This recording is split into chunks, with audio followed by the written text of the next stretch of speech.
First, let's take a look at the global markets. In Asia, Chinese stocks closed lower on Tuesday with the benchmark Shanghai Composite Index down 0.21%.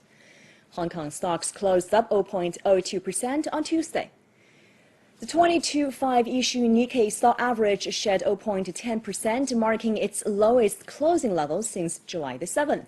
On the currency front, the U.S. dollar rose against most major currencies on Monday as economic data from the country came out overall positive. As for other markets, oil prices climbed on Monday as major crude producer Saudi Arabia pledged to cap its exports to help ease the global oversupply. Gold futures on the COMEX division of the New York Mercantile Exchange failed to extend its streak of gains on Monday, with prices settling slightly lower as the U.S. dollar strengthened a bit after last week's sharp loss.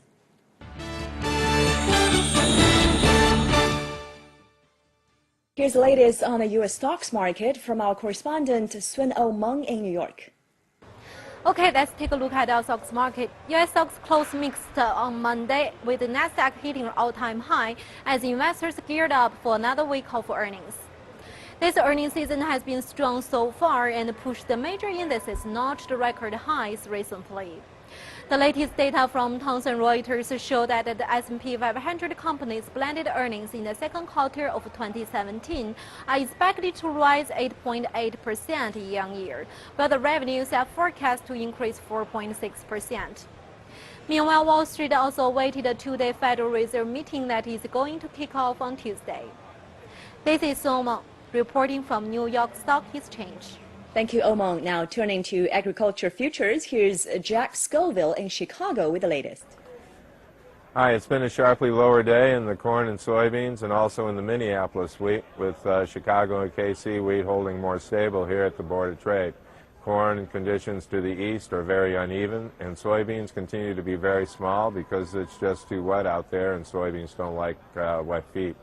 On the other hand, the south and the west have seen the hot and dry weather that does create the speculative buying. And even though there were a few showers reported over the weekend, there's no real change in the overall trend to hotter and drier weather to the south and to the west in the Corn Belt.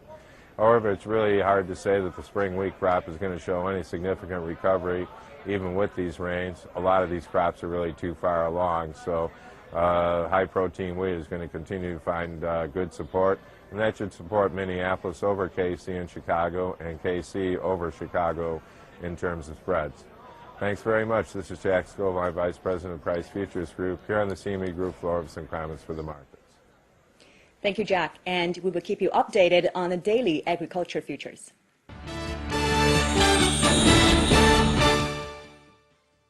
Greece is returning to the financial markets to borrow money. The country's debt management agency announced plans to sell bonds that will repay in 5 years.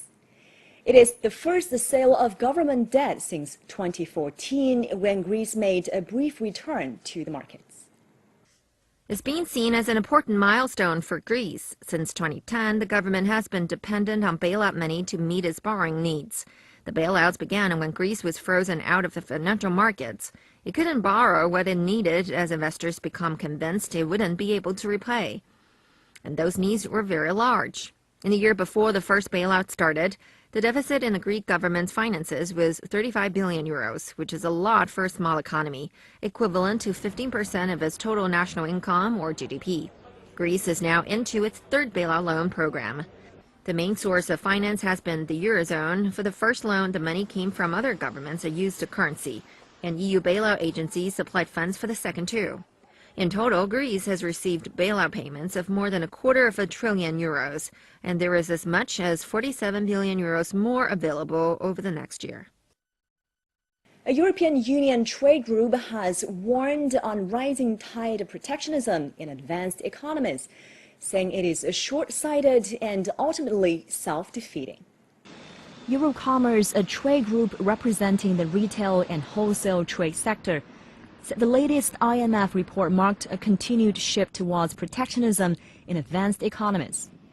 The group said the IMF report showed that there is a continued move away from open trading policies. It said trade protectionism is undermining the EU single market.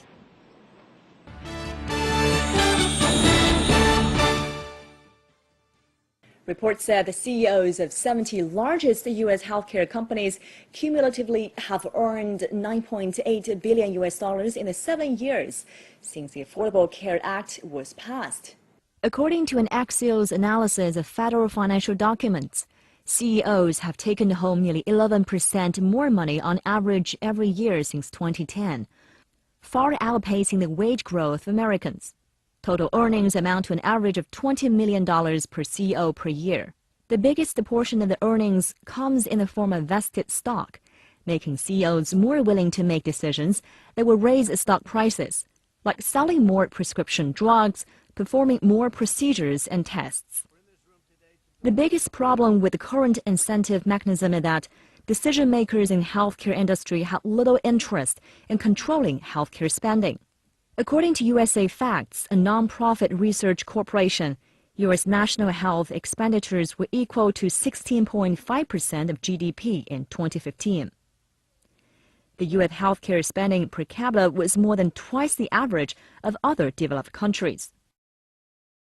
A latest report showed that between mid-October 2016 and mid-May 2017, WTO members recorded the lowest monthly average of new trade restrictions since 2008. According to WTO's mid-year report on trade-related developments, 74 new trade restrictive measures were initiated by WTO members during the review period, including new or increased tariffs, customs regulations, and quantitative restrictions.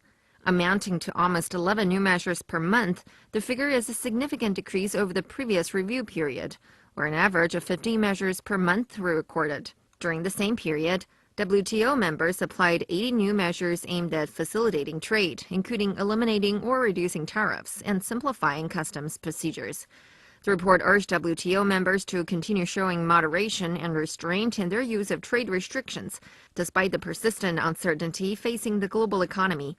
It also called on members to continue improving the global trading environment and working together to achieve a successful outcome at the upcoming WTO Ministerial Conference in December.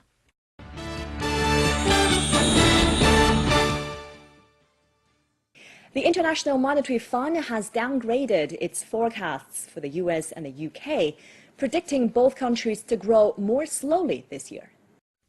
The IMF now predicts the UK to grow by 1.7% in the first quarter of the year, down from an earlier forecast of 2%.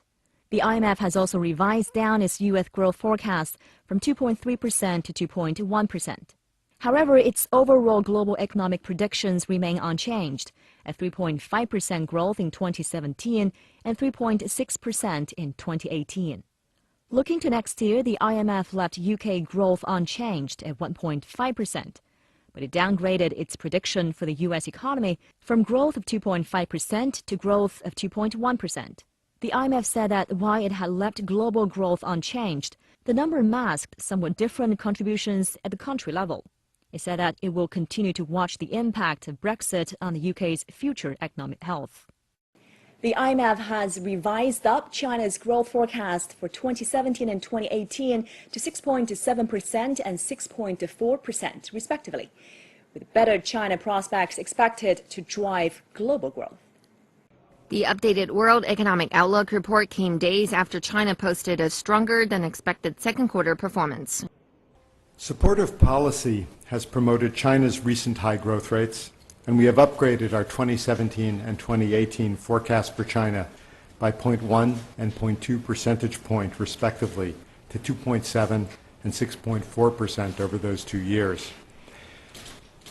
But higher growth is coming at the cost of continuing rapid credit expansion and the resulting financial stability risks.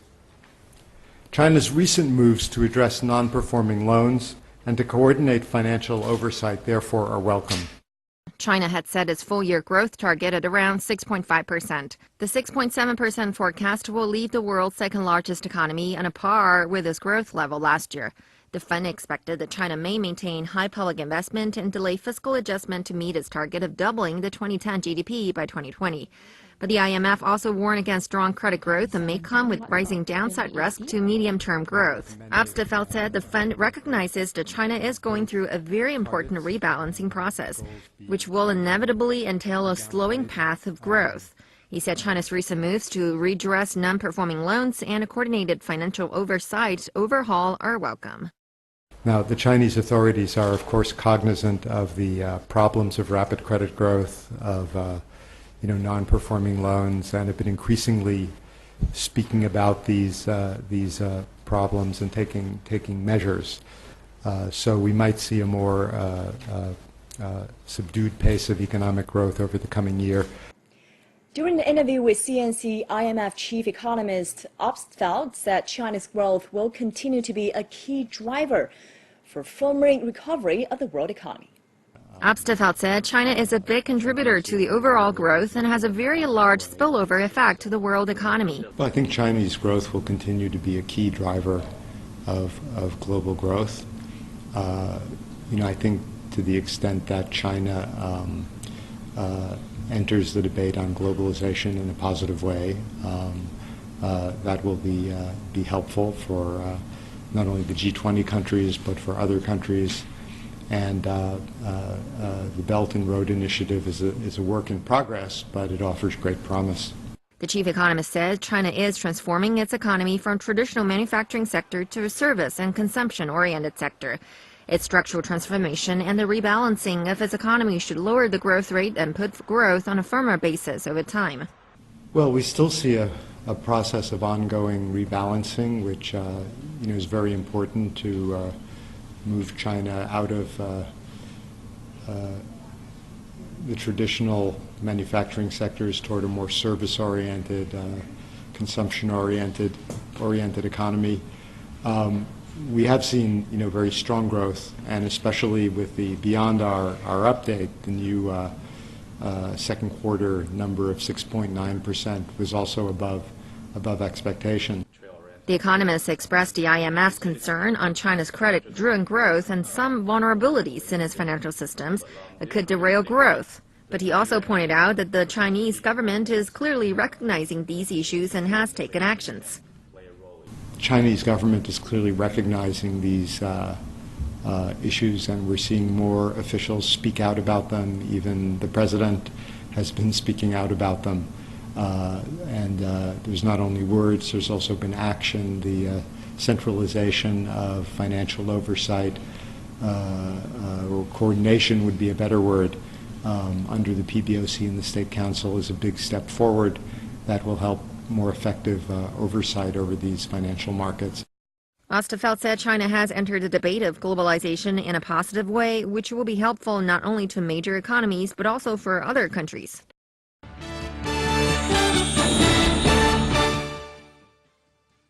The new South Korean government under President Moon Jae-in on Tuesday raised its 2017 growth forecast for the economy to 3% on expected effect from a supplementary budget plan.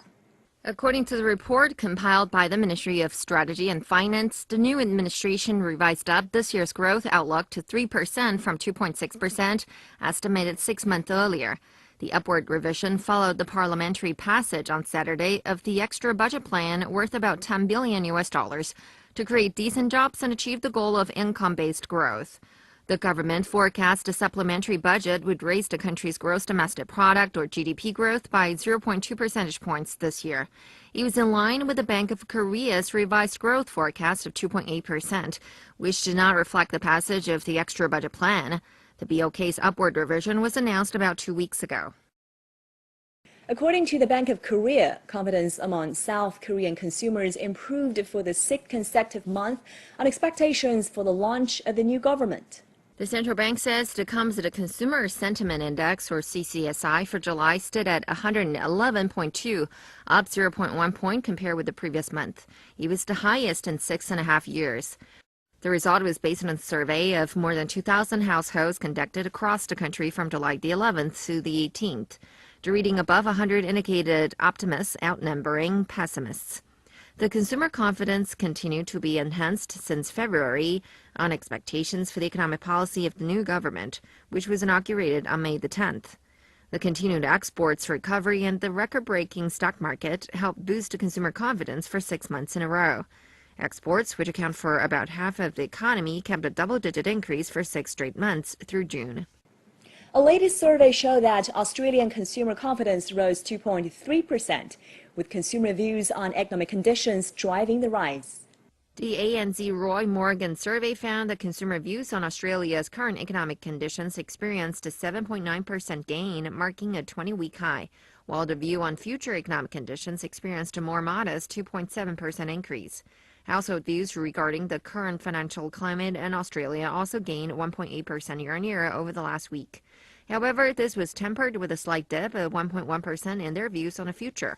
Analysts said the positive data is probably ridding off the back of the employment figures released earlier, which showed 14,000 new jobs created. Consumers appear to have taken heart from the ongoing improvement in labor market conditions, in particular the large increases in full-time employment and hours worked. Still, analysts point out that several factors, including job security and lower inflation expectations, might dampen the economic growth for the coming years.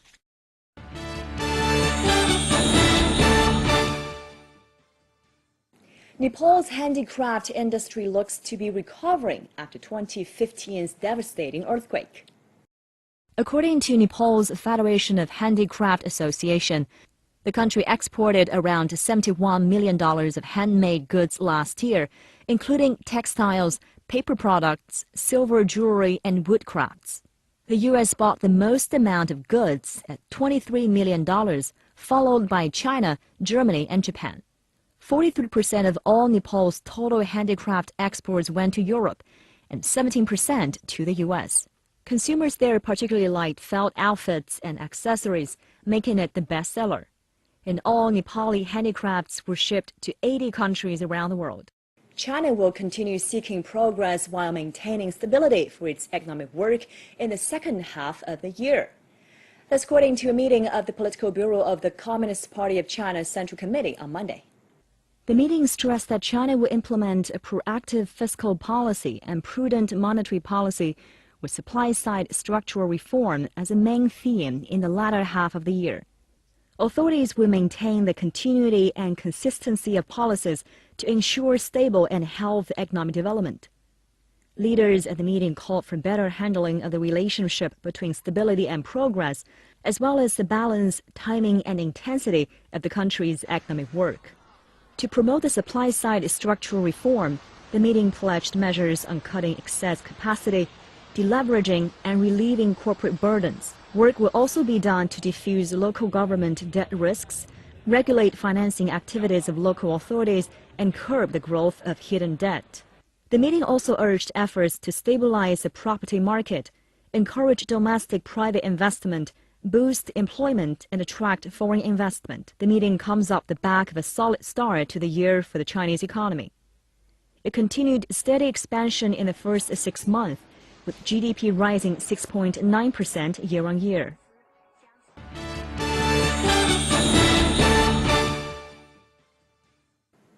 And turning to some company news.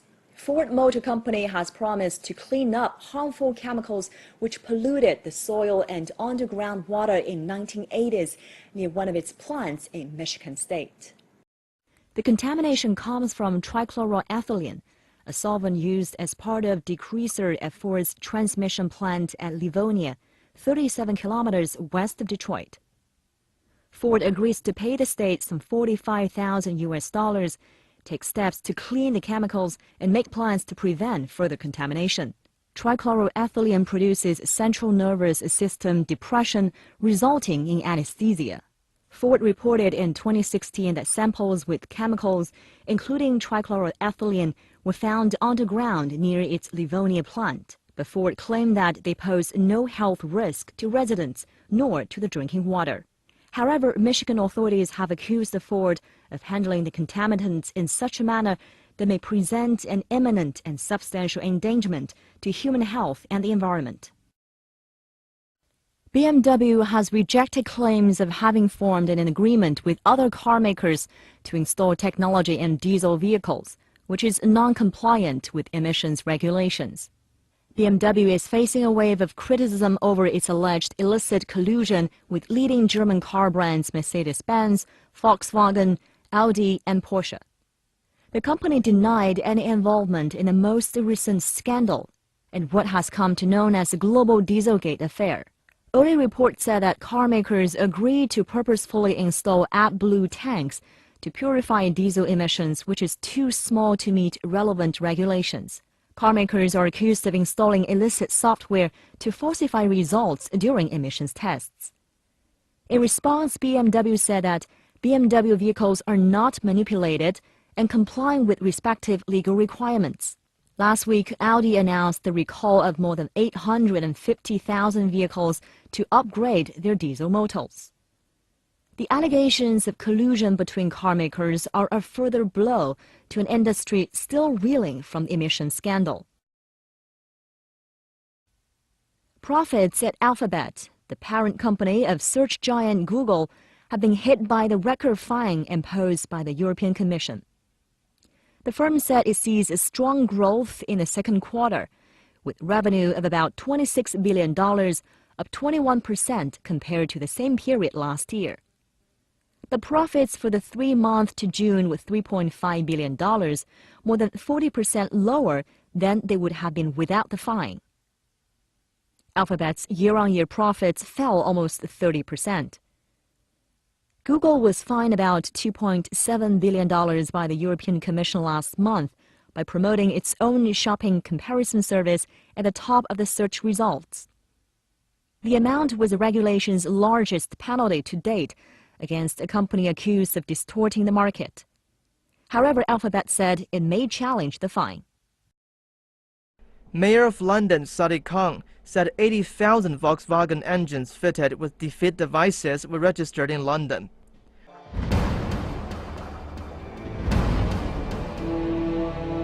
云天无际，承载梦想。中国南方航空是中国运输飞机最多、航线网络最发达、年客运量最大的航空公司。亚洲第一，全球第三，是南航缔造的业界奇迹。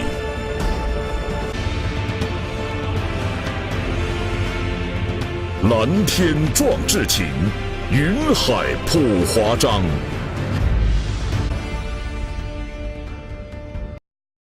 专业的团队，丰厚的经验。Welcome to Chicago. Welcome to the Lake Cook Law Group.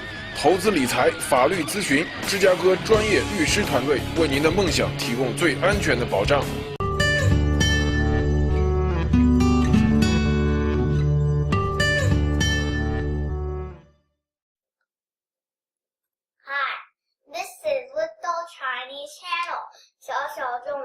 Lesson 40.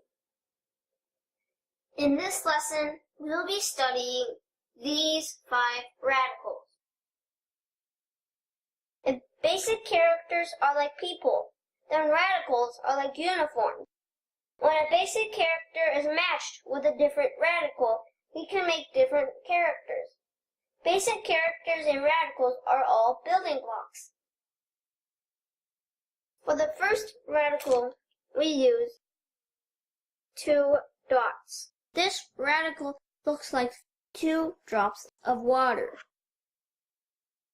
called 两点水. 两点水. 两点水. 两点水 is often at the left of a character. Here are some examples of what 两点水 can make. For the next character, we use a dot and a horizontal stroke with a hook at the end. This radical is called 凸宝盖. 凸宝盖. 凸宝盖. 凸宝盖 comes from the character 宝, which means something that is important to you. These characters are examples of what 凸宝盖 is the building block of. For the third radical, we use a stroke like this and a vertical stroke. This radical is called 兄字底.兄字底，兄字底，兄字底 comes from the word 凶 which means fierce. Here are some characters that are made from 兄字底. 兄字底 is often at the bottom of a character. For the fourth radical, we use a vertical stroke and a stroke like this. This radical is called 单耳旁, 单耳旁, 单耳旁, 单耳旁. Looks like an ear. 单耳旁 is often at the right of character. Here are some characters that are made from 单耳旁. For the last radical, we use a vertical stroke and a vertical stroke with a hook at the end. This radical is called 立刀旁, 立刀旁, 立刀旁, 立刀旁. Comes from the character 刀, which means knife. 立刀旁 is often at the right of a character. Here are some examples of what 立刀旁 can make. Okay, let's write. Remember when you're writing, follow the stroke sequence.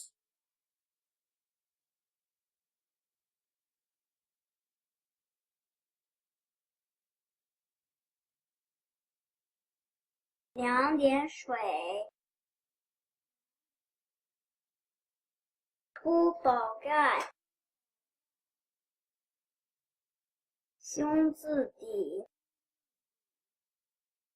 单耳旁，立刀旁。Bye-bye, the lesson is done.